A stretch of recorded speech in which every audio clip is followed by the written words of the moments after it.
Hi student, मैं कृष्णा कुमार आप सभी को फिर से विद्या मंदिर क्लासेस सिरारे में आपका स्वागत है। आप सभी को आज मैं राजनीति शास्त्र के कुछ भागों को देखूंगा जिसमें है सरकार के प्रमुख अंग।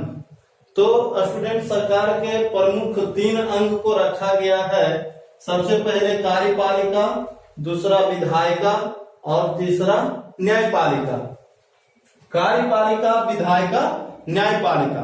सबसे बड़ी बात होती है कि राजनीति शास्त्र में हमको कुछ शब्दावली जो होती है जो कि समझ में थोड़ा बहुत नहीं आता है, तो हम आपको कार्यपालिका, न्यायपालिका और विधायिका पे थोड़ा थोड़ा कुछ मैं समझाने का आपको भरपूर प्रयास करूंगा। तो आप लोग ध्यान पूर्वक इसे देखते रहिए और सुनिए। सबसे पहले हम बात करते हैं सरकार के अंग। तो सरकार के प्रमुख 3 अंग होते हैं, कार्यपालिका, विधायिका और न्यायपालिका। अगर हम बात करें तो सरकार के चौथा अंग भी होता है जिसे हम मीडिया कहते हैं। तो सरकार के चौथा अंग अर्थात चौथा पावर जो सरकार की होती है वो मीडिया होती है, लेकिन हम मीडिया को बाद में देखेंगे। पहले हम देखेंगे सरकार के प्रमुख अंग के। तो सबसे पहला हम बात करेंगे कार्यपालिका। तो कार्यपालिका होती क्या है?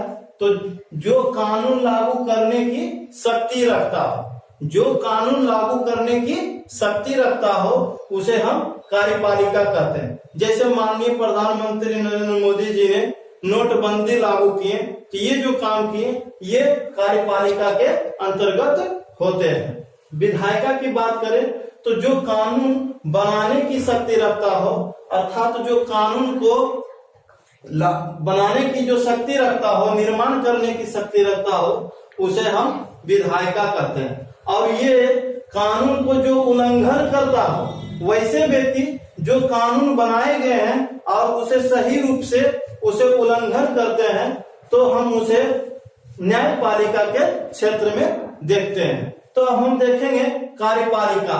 तो कार्यपालिका को हम 2 स्तर से बांटते हैं।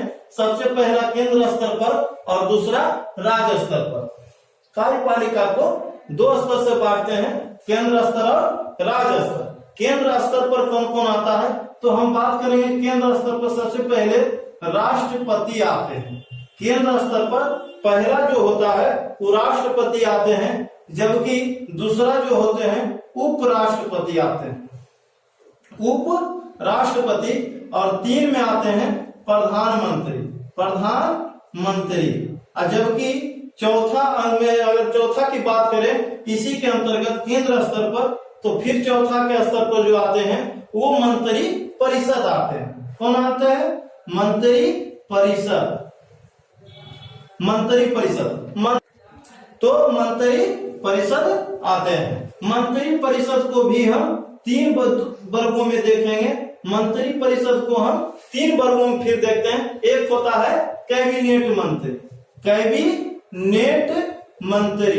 जबकि आपका दूसरा जो इसी में होता है, एक होता है राज्य मंत्री, दूसरा जो होता है राज्य मंत्री, और तीसरा के बात करेंगे तो उप मंत्री, उप मंत्री। इस प्रकार से कार्यपालिका को हम 2 स्तर से देखा, केंद्र स्तर और राज्य स्तर। तो केंद्र स्तर पर कौन कौन आते हैं? तो केंद्र स्तर पर राष्ट्रपति, उपराष्ट्रपति, प्रधानमंत्री, मंत्री परिषद। और मंत्री परिषद को भी 3 तरह से हम देखते हैं, कैबिनेट मंत्री, राज्य मंत्री, जबकि उप मंत्री।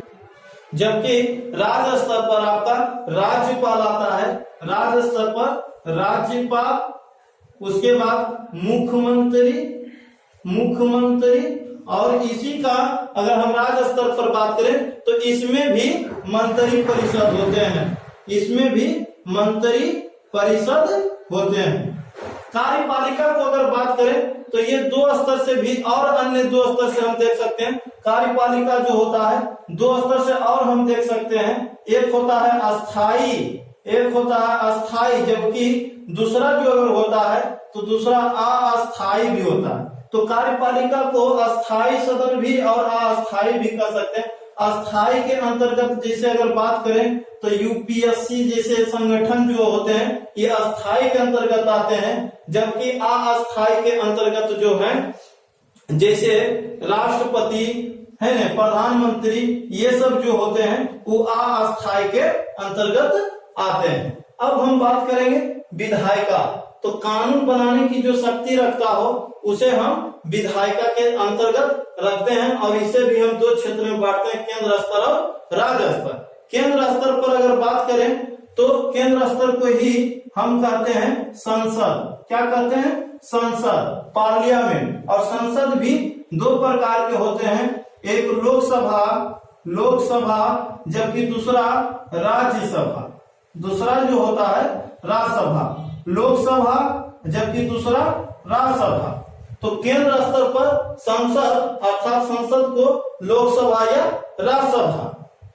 इस प्रकार से आपका राज्य स्तर पर जो आता है, राज्य स्तर पर जो आता है उसे हम विधानमंडल कहते हैं। उसे हम क्या कहते हैं? विधान मंडल कहते हैं। जो राज्य स्तर पर आता है उसे हम विधानमंडल कहते हैं। और विधानमंडल को भी हम दो वर्गों में बांटते हैं, एक विधानसभा जबकि दूसरा जो होता है विधान परिषद।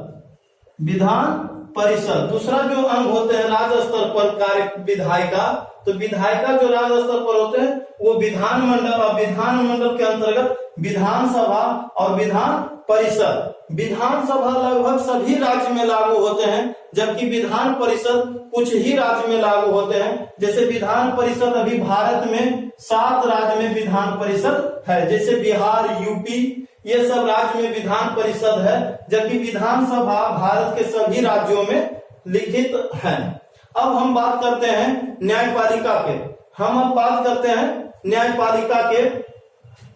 तो न्यायपालिका जो भारत में जो होती है, भारत की जो संघीय व्यवस्था है, अर्थात कह सकते हैं भारत अर्थात सरकार के जो तीसरा अंग है न्यायपालिका, कानून को उल्लंघन करने की जो सजा की शक्ति दे या रखता हो उसे न्यायपालिका कहते हैं। और न्यायपालिका को भारतीय संविधान में स्वतंत्र रखा गया है, और इसे भारतीय न्यायपालिका को त्रिस्तरीय व्यवस्था में बांटा गया है। त्रिस्तरीय की बात करें तो सबसे पहले जो नीचे का जो होता है उसे हम डीसी कहते हैं, अर्थात जिला कोर्ट कहते हैं। और इससे ऊपर जो होता है उसे हम हाई कोर्ट यानी उच्च न्यायालय कहते हैं। और जबकि सबसे ऊपर का जो अंग होता है वो सुप्रीम कोर्ट होता है, सर्वोच्च न्यायालय। सबसे ऊपर का जो सर्वश्रेष्ठ न्यायालय जो है सुप्रीम कोर्ट होता है, और उससे नीचे हाई कोर्ट, और उससे नीचे जिला कोर्ट, डिस्ट्रिक्ट न्यायालय। तो अभी वर्तमान में अगर हम बात करें हाई कोर्ट की, तो पहले तो 24 था, लेकिन अब वर्तमान में इसकी संख्या 25 हो गया है। सुप्रीम कोर्ट का जो प्रमुख न्यायाधीश जो होते हैं उसे राष्ट्रपति शपथ दिलाते हैं। और यह जो है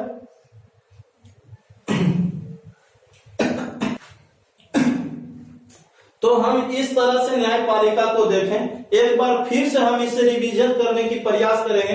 हम भारत के प्रमुख अंग के बारे में चर्चा कर रहे थे। भारत के प्रमुख अंग जो है आपका कार्यपालिका, विधायिका, न्यायपालिका, और चौथा भी प्रमुख अंग मीडिया को रखा गया है। लेकिन हम मेनली 3 रूप से देखेंगे। कार्यपालिका जो है जो कानून लागू करने की शक्ति रखता हो, कार्यपालिका जो कानून बनाने की शक्ति रखता हो उसे विधायिका, और जो कानून उल्लंघन करता हो और उसे सजा देने की शक्ति रखता हो उसे न्यायपालिका कहते हैं। कार्यपालिका को भी हम 2 स्तर से देखे हैं, केंद्र स्तर से और राज्य स्तर से। केंद्र स्तर पर राष्ट्रपति आता है, उपराष्ट्रपति, प्रधानमंत्री, मंत्री परिषद में भी जैसे कैबिनेट मंत्री, राज्य मंत्री, उप मंत्री।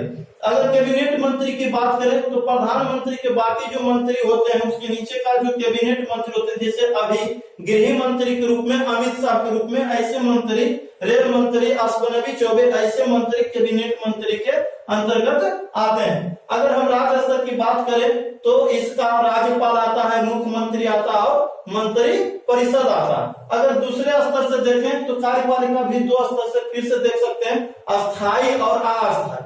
अस्थायी के क्षेत्र में जैसे यूपीएससी जैसे संगठन जो होते हैं अस्थायी के रूप में आते हैं, जबकि अस्थायी के रूप में राष्ट्रपति, प्रधानमंत्री ऐसे जो अंग आते हैं ये आपका अस्थायी कार्यपालिका के रूप में गिने जाते हैं। अगर हम बात करें विधायिका की, तो जो कानून बनाने की शक्ति रखता है उसे हम विधायिका कहते हैं। और केंद्र स्तर पर इसे हम बांटते हैं, तो केंद्र स्तर पर संसद, जिसे हम पार्लियामेंट कहते हैं, और संसद भी दो तरह के होते हैं, लोकसभा और राज्यसभा। लोकसभा जो होता है जिसे हम मेंबर ऑफ पार्लियामेंट भी कहते हैं, मेंबर ऑफ पार्लियामेंट कहते हैं, जबकि राज्यसभा, लोकसभा अगर निर्वाचन होने की जो है तो ये 5 साल में इसका होता है, जबकि इसका 6 साल में होता है। अगर हम बात करें राज्य स्तर की, तो राज्य स्तर को हम भी विधानमंडल के रूप में रखते हैं। और विधानमंडल जो होते हैं दो तरह से होते हैं, विधानसभा और विधान परिषद। विधानसभा अगर हम बात करें बिहार में, तो बिहार में विधानसभा है, और बिहार में विधानसभा की अगर सीटों की संख्या बात करें तो 243 है। अगर हम बात करें विधान परिषद की, तो बिहार में भी विधान परिषद है, यूपी में भी विधान परिषद है। अगर बात करें पूरे भारत में, तो पूरे भारत में 7 राज्यों में विधान परिषद है। अगर हम न्यायपालिका की बात करें, तो कानून को उल्लंघन करने की जो सजा की शक्ति रखता है उसे न्यायपालिका, और भारत की न्यायपालिका को स्वतंत्र रखा गया है, और ये त्रिस्तरीय व्यवस्था में बांटा गया। अगर सबसे नीचे की बात करें तो जिला न्यायालय, जिसे हम डिस्ट्रिक्ट कोर्ट कहते हैं। अगर इसके बाद कहें हाई कोर्ट, जिसे हम उच्च न्यायालय कहते हैं, और सबसे जो ऊपर जो होता है उसे हम सुप्रीम कोर्ट कहते हैं, जिसे सर्वोच्च न्यायालय कहते हैं। अगर हाई कोर्ट की बात करें तो लगभग भारत के प्रत्येक के राज्य के राजधानी में हाई कोर्ट उपलब्ध होता है, और वर्तमान में हाई कोर्टों की संख्या 25 है। तो इस प्रकार से हम आप लोगों को भारत सरकार के प्रमुख अंगों की अगर सरकार की बात करें तो समझाने की प्रयास किए। अगर आप लोगों को ये वीडियो अच्छा लगे तो अपने दोस्तों और सारे विद्यार्थियों को बता सकते हैं, और अच्छा लगे तो सब्सक्राइब जरूर करें। आपका कृष्णा कुमार, धन्यवाद।